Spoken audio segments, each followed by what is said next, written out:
Ever feel like your browser settings are buried under a mountain of menus? In Shift, everything you need is just one click away.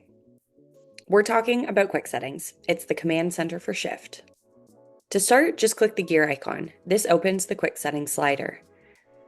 First, you'll see the AI section. You're always in full control, so you can toggle Shift AI chat and the intelligent Omnibox on or off quickly from here. Next is the tabs section. This is where you can manage your open tabs and keep things tidy.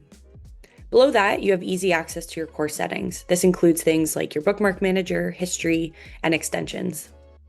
Shift is all about making your online life easier. So in the personalization section, you can quickly switch between light and dark modes or pick a theme color.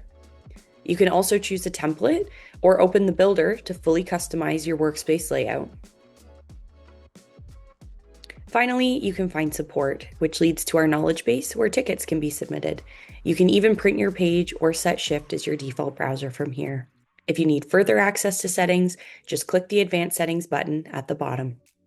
Quick Settings makes it easy to keep Shift running exactly how you like it.